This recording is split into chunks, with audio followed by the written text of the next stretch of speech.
साला पहली नेपाल ट्रिप थी और पहली ट्रिप पे ये हाल हो गए।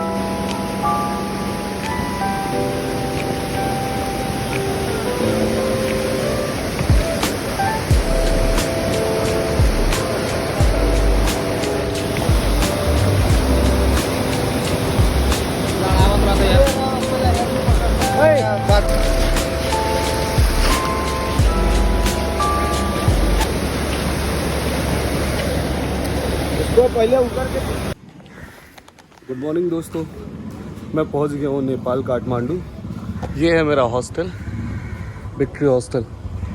यहाँ पे मैंने स्टे किया है और इसके चार्जेस हैं, ऑफ सीज़न चल रहा है तो इसके चार्जेस है 500 रुपये और ऑन सीज़न में यही 700 रुपये हो जाता है नेपाली करेंसी में।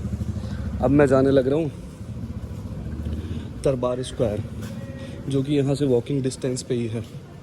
शाम को सोचूंगा, शाम को जाऊँगा पशुपतिनाथ दर्शन करने। पहले जाऊँगा मैं,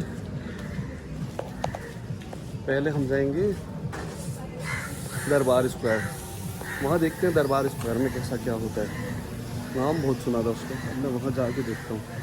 यहाँ पे इस साइड में ना बहुत सारे हॉस्टल है। योग हॉस्टल है, पीछे ये है क्रेप अपार्टमेंट है, कई सारे हॉस्टल्स हैं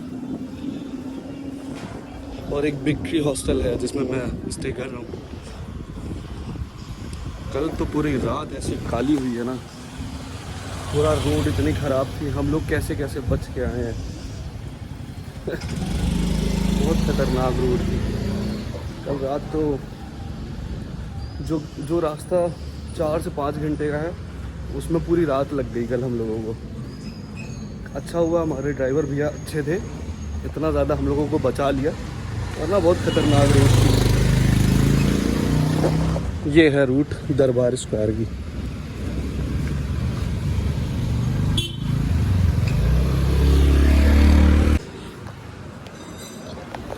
तो रात में ये गलियाँ कुछ और होती हैं और दिन होते होते गलियों का कुछ और हाल हो जाता है। रात में यहाँ की चमक धमक कितनी सारी चीज़ें बदल जाती हैं और सुबह होते ही सब कुछ नॉर्मल एकदम कैजुअल हिसाब से चलने लगता है। पता नहीं कैसे इतना ज़्यादा चेंजेस एकदम से हो जाता है। ये है, इस शॉप से मुझे जाना है राइट।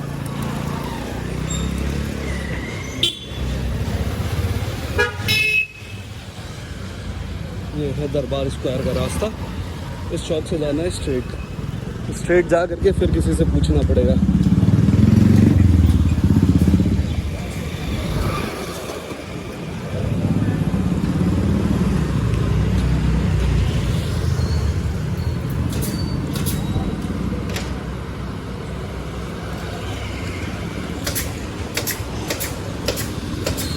एक्सक्यूज मी, दरबार स्क्वायर का रास्ता स्ट्रेट है?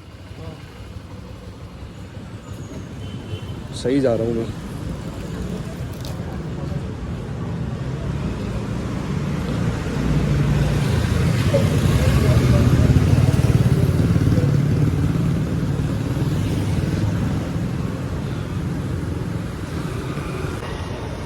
सर ये दरबार स्क्वायर का रास्ता किधर से? ये रास्ते सीधा जाइए। ये सीधे फिर और सीधा जाइए, दरबार स्क्वायर पे 10 मिनट लगेगा। Thank you. ये है दरबार स्क्वायर का रास्ता, ये स्ट्रेट। ओहो,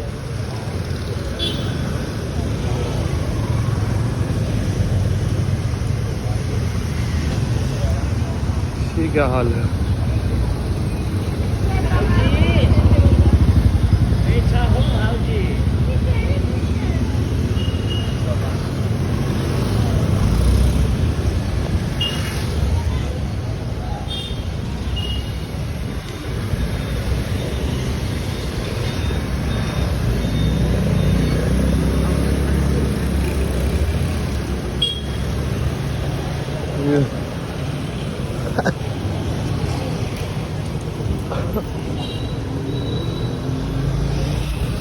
से है कुछ ऐसे रिक्शे हैं यहाँ के।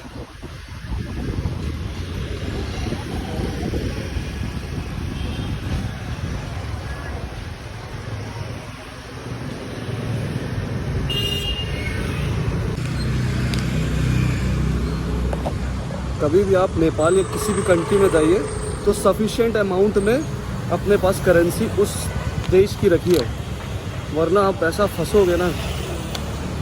अभी जैसे मैंने बॉर्डर पे चेंज करवाया था तो मुझे 1.6 का रेट मिला था, मतलब 1000 के 1600 का रेट मिला था।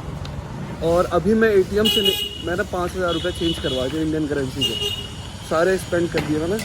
और उसके बाद अभी जब मैं निकाल रहा हूँ ना ATM से, तो वो 625 रुपये चार्ज करते हैं, नेपाली 625 रुपये। तो आपको बहुत देख करके ना पहले ही व्यवस्था करके आनी चाहिए।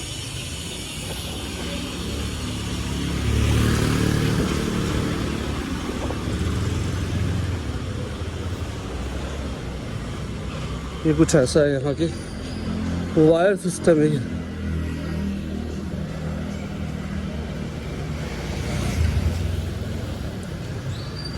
कुछ ऐसे है।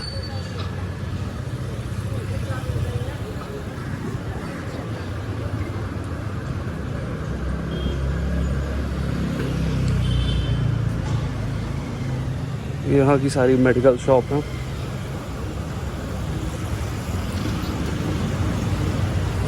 सारी एक केमिस्ट की सारी दुकानें लाइन से हैं।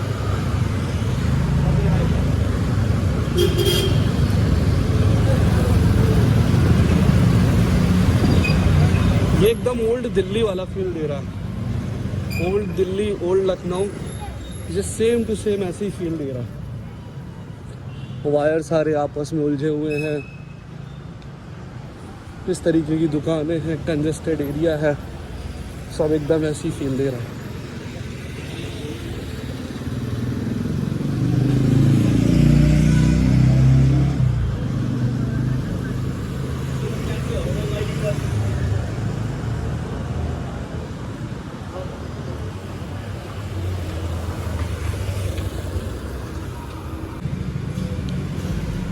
यहाँ पे ये कुछ ऐसा सा है, मुझे लग रहा है शायद से यही है क्या, दरबार स्क्वायर। चलो किसी से पूछते हैं।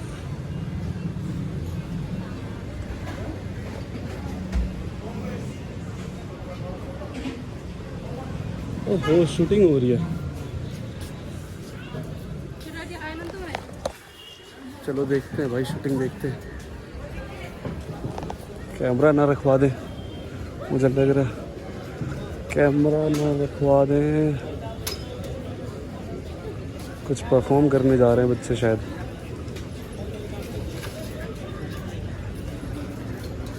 हीरो है, फेमस है ये, टिकटॉकर है। अरे देखो भाई, यहाँ पे टिकटॉक चल रहा है, इंडिया में बैन है।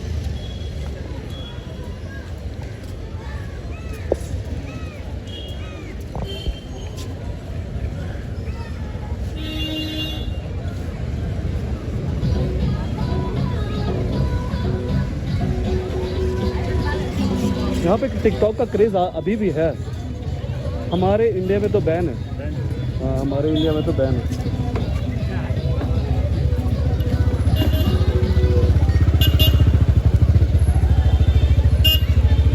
ये कुछ ऐसे हो रही है शूटिंग।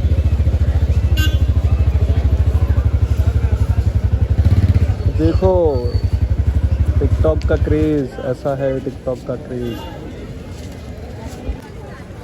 इतना क्राउड है, केवल एक टिकटॉकर को देखने के लिए इतना क्राउड।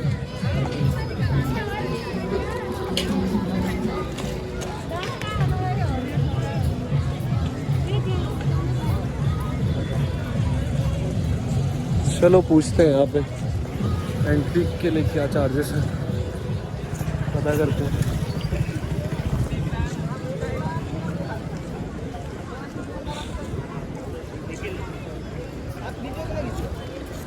वो है शायद से, पता करता हूँ। अब मैं यहाँ से निकल के जाऊँगा पशुपतिनाथ, उसके बाद वापस आ करके रेस्ट करूँगा, और रेस्ट करने के बाद रात में निकलूँगा पोखरा। चलो मिलते हैं बाद में। यहाँ पे अभी हो रही थी शूटिंग।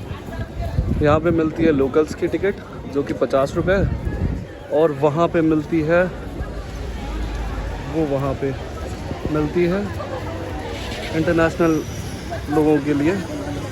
जो नेपाल के नहीं हैं उनकी टिकट जो कि 500 रुपये है, जो इंडियन करेंसी में होते हैं 350 रुपये। ये कुछ ऐसा है यहाँ पे। अब मैं यहाँ से जा रहा हूँ वापस। ये कुछ ऐसा बना हुआ है।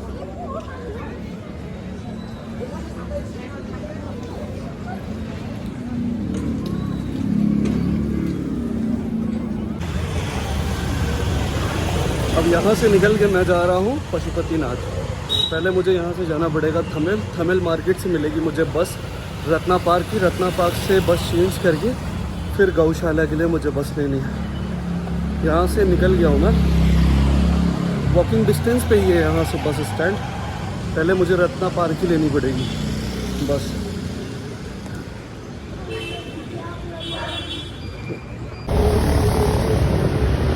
मैं अभी जा रहा हूँ पशुपतिनाथ। यहाँ से पहले मुझे जाना है रत्ना पार्क, वहाँ से मिलेगी मुझे पशुपतिनाथ की बस। बस चेंज करनी पड़ेगी शायद से, वरना डायरेक्ट वहीं पे उतारेगी। वैसे नेपाल है काफ़ी खूबसूरत, कुछ चीज़ें यहाँ की गड़बड़ है, बाकी है बहुत अच्छा। लोग भी अच्छे हैं, हेल्पफुल नेचर है, सब कुछ बढ़िया है।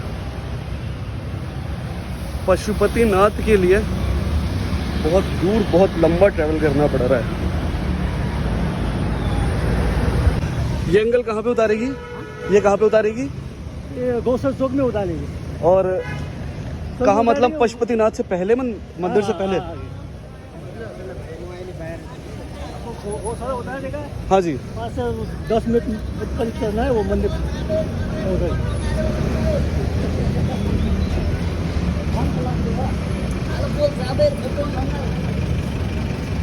ये वाली नहीं जाएगी?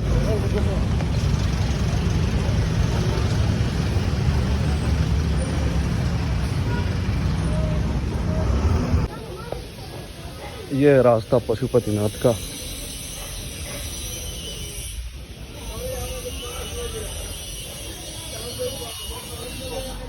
आपको पहले आना पड़ेगा रत्ना पार्क से 25 रुपीज़ लेते हैं नेपाली करेंसी में। वहाँ से आना पड़ेगा, बोलना पड़ेगा उसको गौशाला से फिर नीचे की ओर रास्ता है, वही नीचे सामने ही जा कर के ऐसे आपको हेल्प लेनी पड़ेगी किसी ना किसी की। अरे यहाँ खींच सकते हैं? हाँ, यहाँ तो कोई प्रॉब्लम नहीं है। मंदिर के गेट है। हाँ, वहाँ तक खींच सकते हैं ना बस, बाकी तो कोई दिक्कत नहीं है। अंदर में नहीं बस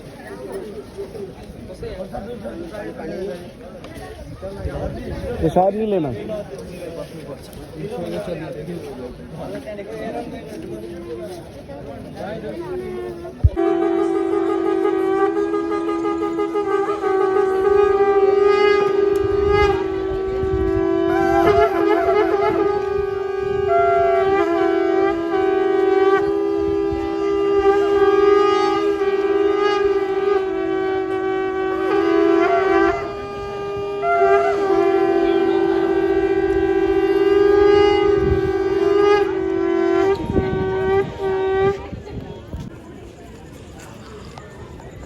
इतनी पॉजिटिव वाइब है यहाँ की ना कि किसी भी चीज़ से मैच नहीं कर सकती, इतनी पॉजिटिव है। सच में कहते हैं ना, भगवान जो चाहता है, जो करवाना चाहता है वो टाइम पे ही करवाएगा। आप कितनी कोशिश कर लो, हाथ पैर मार लो, अपना कितना भी पोटेंशियल लगा लो, जब तक वो चाहेंगे नहीं ना, कुछ नहीं होना, कुछ भी नहीं होना जब तक वो नहीं चाहेंगे। सब कुछ अब इन्हीं के हाथ में रहता है, इन्हीं के हाथ में है। एक यहाँ पे मैं कुछ देख रहा हूँ, जैसे अपने यहाँ होता है बुद्ध बाज़ार, मंगल बाज़ार, वैसे ही यहाँ एक बाज़ार लगती है, बहुत बड़े उसमें लग रही है, मतलब काफ़ी स्पेस में लगी हुई है।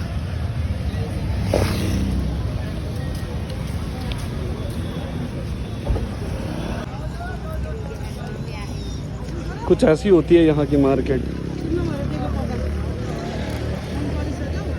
बिल्कुल हम लोगों के इंडिया में जैसे मार्केट लगती है ना, बुद्ध बाज़ार, मंगल बाज़ार, वैसे ही है बिल्कुल। पर मुझे पता नहीं क्यों यहाँ पे ना सबके रेट बहुत हाई लग रहे हैं। जो चीज़ें अपने यहाँ 200-300 रुपये में मिल जाती है ना ऐसे फुटपाथ पे, वो यहाँ 500, 600, 700 रुपये इंडियन करेंसी में कन्वर्ट करके मैं बता रहा हूँ, इतना महंगा मिल रहा है। पता नहीं क्यों, मतलब इतना ज़्यादा कॉस्टली है यहाँ पे। करेंसी एक्सचेंज करने पे करेंसी, इंडियन करेंसी तो बढ़ जाती है, पर पता नहीं क्यों इतना ज़्यादा इसका रेट रहता है। यहाँ का कोई चीज़ खाओ वो भी कॉस्टली है। अकॉर्डिंग टू इंडिया यहाँ पे थोड़ा ज़्यादा ही है कॉस्टली सब चीज़ें। कन्वर्ट करने के बाद की भी मैं बात कर रहा हूँ, काफ़ी कॉस्टली। कुछ ऐसे दिखते हैं यहाँ के जूते, कुछ ऐसे हैं।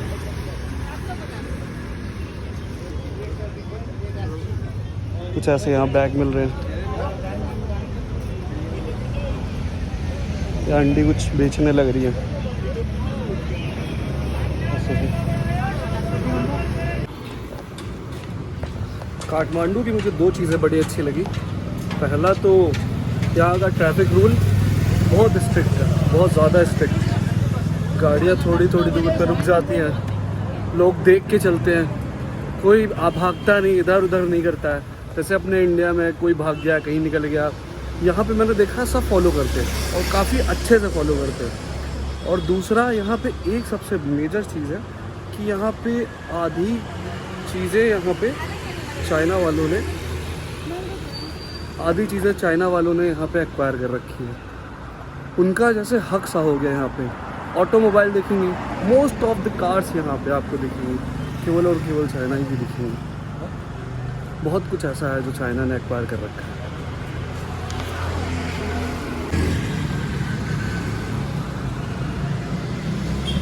पता नहीं क्यों दुकानें यहाँ 9, साढ़े 9 बजे तक के बंद हो जाती हैं। जितनी भी दुकानें हैं इस टाइम तक सब बंद हो गई है। हो सकता है आज फ्राइडे है, आज यहाँ का हाफ डे होता है, कल सैटरडे है वो फुल डे बंद होता है। हो सकता है कि यहाँ पे इसी रीज़न से बंद हो गया हो, मे भी ये रीज़न हो। और अगर इंसान को ना थोड़ा लेट में कुछ चाहिए होगा तो कुछ नहीं मिलेगा, सिर्फ मिलेगा ना, सिर्फ और सिर्फ यहाँ मिलेगी दारू। दारू तो इस लेवल पे मिलेगी हर एक दुकान, हर एक नुक्कड़। इनफैक्ट यहाँ पे आप जाओगे ना रेस्टोरेंट में भी दारू मिल जाएगी। जहाँ पैर धरोगे वहाँ दारू। पता नहीं इनको दारू से कितना प्रॉफिट है। इतना तो साला मैंने अपने इंडिया में नहीं देखा है।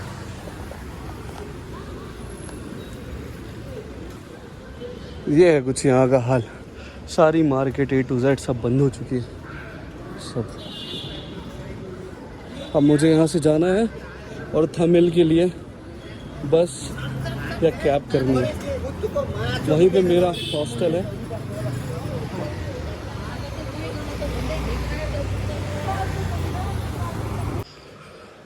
फाइनली मैं अपने हॉस्टल आ गया। हो गए मेरे दर्शन पशुपतिनाथ के। मज़ा आ गया, बहुत मज़ा आया, सच में बहुत मज़ा आया। अब मैं जा रहा हूँ अपने हॉस्टल की रूफ टॉप पे मैगी बनाने। अब मैं यही बनाऊँगा आराम से मैगी। हालांकि मेरा हॉस्टल है थमिल में ही, पर मैं पार्टी वार्टी नहीं करूँगा। जा रहा हूँ बनाने मैगी।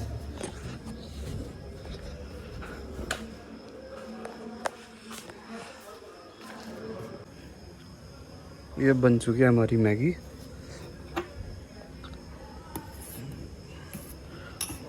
और कुछ ऐसा नज़ारा है।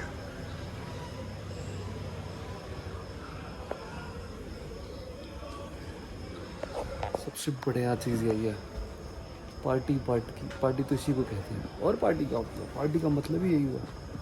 क्या मतलब है, आप इधर जा रहे हो उधर जा रहे हो, अकेले बैठो, इसको कभी कभी पार्टी बोलते हैं।